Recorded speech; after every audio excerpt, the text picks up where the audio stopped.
ಜಾಮೀನಿಗೆ ಜಾಮೀನು ರದ್ದಾಯ್ತು. ದರ್ಶನ್ಗೆ ಬಿಗ್ ಶಾಕ್.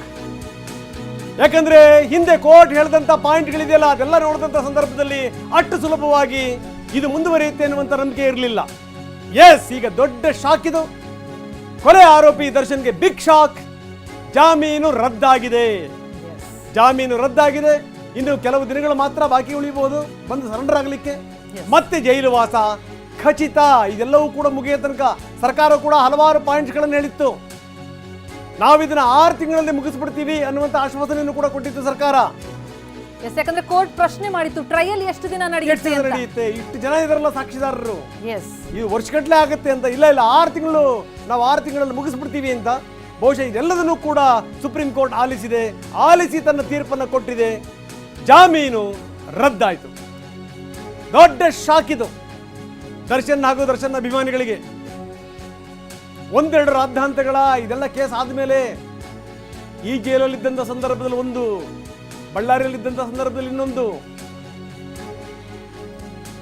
ಜೊತೆಗೆ ಈ ಸಾಕ್ಷಿಗಳು ದೊಡ್ಡ ಪ್ರಮಾಣದಲ್ಲಿ ಸಾಕ್ಷಿಗಳಿದಾರಲ್ಲ, ಆ ಸಾಕ್ಷಿಗಳ ವಿಚಾರಣೆಯನ್ನು ಕೂಡ ಬೇಗ ಆಗಬೇಕು. ಸರ್ಕಾರ ಕೂಡ ಇದಕ್ಕೆ ಸಂಬಂಧಪಟ್ಟಂಗೆ ಹೇಳಿದೆ, ಇಲ್ಲ ಇದನ್ನು ಬೇಗ ಮುಗಿಸ್ತೀವಿ ಅನ್ನುವಂಥ ಮಾತು.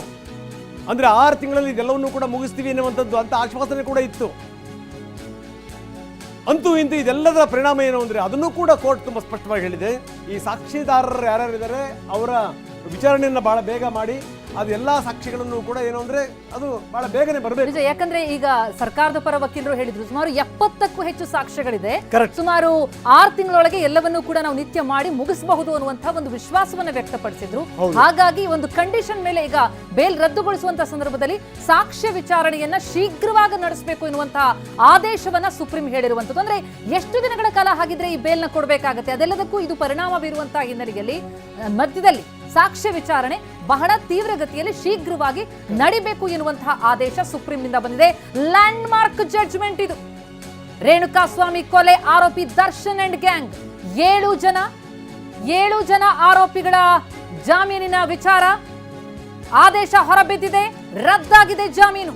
ಹೈಕೋರ್ಟ್ ಕೊಟ್ಟಂತಹ ಆದೇಶದಲ್ಲಿ ಲೋಪ ಇದೆ, ಟೆಕ್ನಿಕಲ್ ಗ್ರೌಂಡ್ಸ್ ಏನ್ ಕೊಟ್ಟರು ಅದರಲ್ಲಿ ದೋಷ ಇದೆ ಅಂತ ಹೈಕೋರ್ಟ್ ನ ಆದೇಶಗಳ ಲೋಪವನ್ನ ಎತ್ತಿ ತೋರಿಸಿರುವಂತಹ ಸುಪ್ರೀಂ ಸಾಕ್ಷ್ಯ ವಿಚಾರಣೆ ಶೀಘ್ರವಾಗಿ ನಡೆಸಿ ಜಾಮೀನು ರದ್ದು ಎನ್ನುವ ಮಹತ್ವದ ಹೈಕೋರ್ಟ್ನ ತೀರ್ಪು ದೋಷಪೂರಿತ ತೀರ್ಪು ತುಂಬಾ ಸ್ಪಷ್ಟವಾಗಿ ಹೇಳ್ಬಿಡ್ತು.